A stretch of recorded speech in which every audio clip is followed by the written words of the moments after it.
जी समझा रहे हैं राजन परीक्षित। जितने बच्चे थे वो घबरा गए, दौड़ करके अपनी अपनी मैया के पास में जाकर के छिप गए। जब पास में जाकर के छिपे तो आज नगर के जितने लोगों ने देखी कि बारात में लड़का नहीं आऊ में तो भूत प्रेत आए, तो महाराज सबने दरवाजा बंद कर ले, कोई आज बाहर नहीं निकला। तो दो चार बुजुर्ग रहे नगर में हिमांचल तो कहने लगे, हिमांचल अगर तुम्हारे दरवाजे से बारात लौट गई तो तुम्हारा भी अपमान होगा, तो ऐसा करो कि बारात को स्वागत कर ले चले। तो महाराज आज दो चार बुजुर्ग साथ में चले, हिमांचल चले और चल करके आज भोले बाबा का स्वागत किया। जब भोले बाबा का स्वागत किया है करने के बाद में आज भोले बाबा का दरवाजा हुआ, और जब भोले बाबा का दरवाजा हुआ तो महाराज कहूँ देखियो काऊ लड़का का दरवाजा होवे तो नगर की जितनी माताएं होती वे लड़का देखवे का पहुंच जाती, और जकाती के पहले देख ले कि लड़का कैसो है। तो महाराज भोले बाबा जो रहे जब उनको दरवाजा बहु तो नगर की जितनी माताएं रहे सो सब भोले बाबा को देखने का जी आई, और जो भोले बाबा को देखने के लिए आई तो महाराज क्या देखो क्या भोले बाबा के हाथ में और महाराज गले में सांप बिच्छू लटके हल्दी की जगह भस्म रमाए। तो महाराज अब तो जितनी माताएं रहे सब कान लगी मरिए गिरजा को तो मुड़ ही कटियो, कहाँ गिरजा फूल सी खिलने वाली, और कहाँ ये बूढ़े से भोले बाबा इनको तो मुड़ऊ डगमगाए रहो, और इनको तो जलगत के दही महीना चली बस जाते जाते नहीं चली। और गिरजा ने भोले बाबा के संग विवाह करने के लिए राजी कैसे हो गई?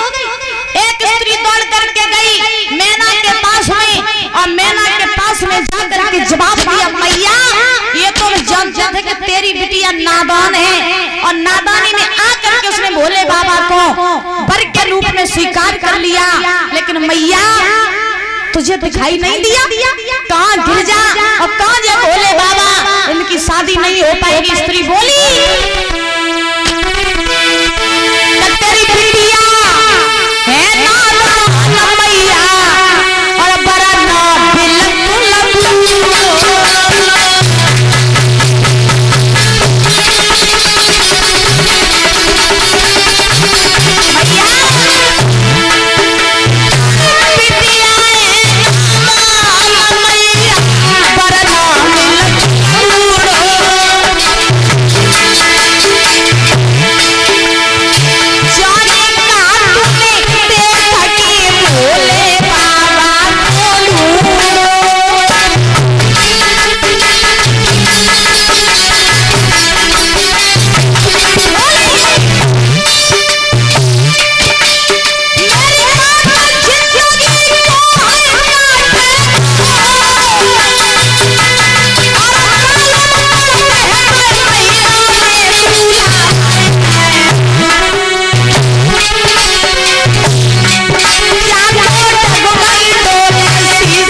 रोक दे, भोले बाबा के संग विवाह मत करवा। आज मैना जो है वो गिरजा के पास में पहुंची, और पास में पहुंच करके जवाब दिया, बेटी गिरजा अभी भी कुछ नहीं बिगड़ा है, मेरी बात मानो, तो भोले बाबा के संग विवाह न करो, मना कर दो भोले बाबा के साथ में, क्योंकि भोले बाबा के पास न रहवे को मड़ैया है न खाए को भोजन है, और कैलाश पर्वत में अकेले पड़े रात, बेटी मेरी बात मानो, तो भोले बाबा के संग शादी ना करो। मैना बोली तुम बात मान लो पार्वती, भोला संग ब्याह रचावती, भोला संग ब्याह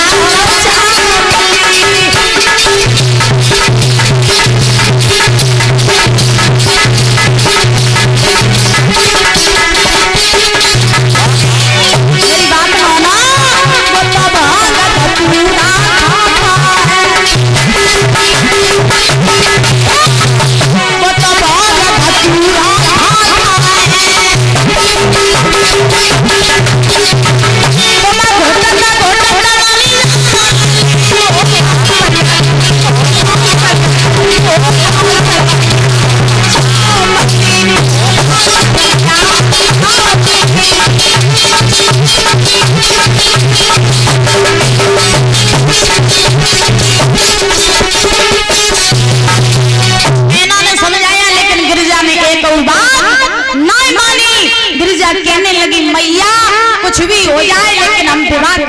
केवल भोले बाबा के संग में।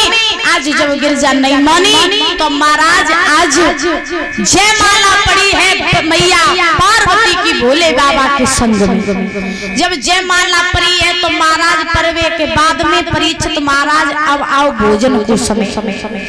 और जब भोजन को समय आओ तो महाराज जब भोजन करने की बारी आई तो हिमांचल के मन में ये घमंड हो गया, ये अहंकार हो गया कि मैंने भोजन तो इतना सारा बनवा लिया, लेकिन भोले बाबा बराए तो बहुत थोड़ी लेके आई। भोले बाबा समझ गए कि हिमांचल को अहंकार हो गया, क्योंकि भगवान का भोजन क्या है? अहंकार। भगवान अहंकार को खाते हैं। तो महाराज भोले बाबा समझ गए कि हिमांचल को अहंकार हो गया। तो उसी समय भोले बाबा की सभा में भोले बाबा की बरात में दो एक गण आते जिनको नाम होता शुक्र और शनिचर। हाँ, तो महाराज भोले बाबा ने शुक्र शनिचर को आदेश दो, ही भूख के मारे रोन लगो और जय आंगन में लोटन लगो। और तुम तक कोई कुछ पूछे कि तुम काई को रो रहे, तो जो कह दियो कि हमें भूख लगी। और जब तुम भोजन करने लगो तो हिमांचल ने जितना भोजन बनवाया सब खा जाना, जो भोले बाबा ने सारो करो। सोई महाराज बरात तो बाद में बैठ पाई, पहले सबको शनिचर रो कहीं गिरन लगे। अब हिमांचल आई कहने लगे काय रो रही, क्या हुआ, क्यों रो रही हो? बोले भूख लगी बहुत ज्यादा। हिमांचल बोले भूख लगी तो तुम्हें खाना दिया जाएगा, भोजन कराया जाएगा, बैठ जा। सबको शनिचर कहने लगे ना ऐसे नहीं बैठे। बोले तो कैसे बैठोगे? बोले बरात को बाद में खवाइयो, सबसे पहले हमें खवाओ।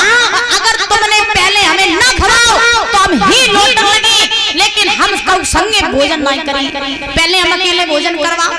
अब हिमांचल कहने लगे ठीक है तुम्हें अकेले ही भोजन करवाइए। सो बुजुर्गो आज शुक्र और शनिचर को एक आसन दे दो, और आसन पर बैठाल दिया। और महाराज बैठाल करके आज सबको शनिचर के सामने पत्तल डाल दे। जो सबको शनिचर के सामने पत्तल डाली तो जितने रहे नौकर सो महाराज गए और जा करके भोजन लेने के लिए जब गए तो लौट के आई, देखो काके पत्तल ही नहीं। अब मंत्री कहने लगे जब बताओ पत्तल को? बोले हमने तो खाई ली, पत्तल हमने खाई ली। अब सबको शनिचर कहने लगे हमने खाई ली, हम कहा जाने जब खेवे वाली हती के धरवे वाली हती। नौकर कहने लगे जब बताओ वो खाने वाली चीज नहीं होती है, अरे उसके ऊपर जो भोजन रखा जाता वो खाया जाता। सबको शनिचर कहने लगे चलो कोई बात नहीं, अब तो कभी दूसरी बार और डाल दो। दोबारा पत्तल डाली तो परीक्षित महाराज भोजन रखा गया। पहले तो सम्मान के साथ में दो पूरी रख दें, तो दो के 2 सेकंड नहीं वो एकदम पेट में पहुंची। अब दो के महाराज सबको शनिचर कहने लगे और ले आओ, तो दो की जगह 4 दे।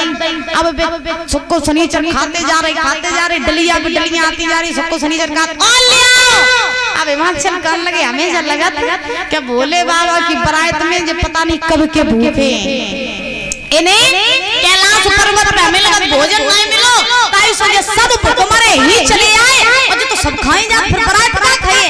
अब नौकर जो रहे हिमांचल के पास में पहुंचे कहने लगे महाराज देख ले जब दही जब खाई ले पूरा भंडारो तो बाकी सब कैसे हुई, उनके लिए तो बचेगा भी नहीं। अब बताओ क्या करें?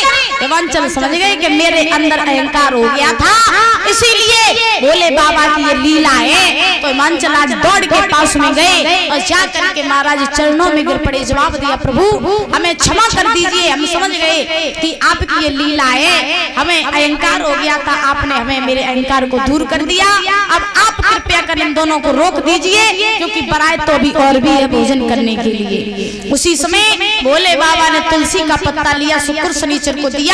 शुक्र शनिचर ने वो तुलसी का पत्ता खाया, महाराज एकदम से डकार ले ली। और फिर हिमांचल ने सभी बरातियों को महाराज भोजन करवाया। बड़े हर्षोल्लास के साथ में भोले बाबा का विवाह मैया गिरजा के साथ में हुआ।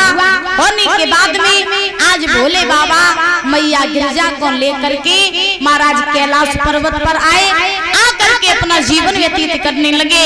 कुछ समय बाद महाराज मैया गिरजा के गर्भ से एक बालक ने जन्म लिया, जिनका नाम पड़ा है कार्तिकेय, और उन्हीं कार्तिकेय के द्वारा उस राक्षस का वध हुआ। बोलिए भोले बाबा की। जब महाराज ने कार्तिकेय के द्वारा भोले बाबा का वध हुआ। सभी देवताओं ने जय जयकार करी। बड़े हर्ष उल्लास के साथ में आज भोले बाबा का विवाह मैया पार्वती के साथ में संपन्न हुआ। आइए ताली बजा करके सभी लोग प्रभु नाम का संकीर्तन बोलेंगे।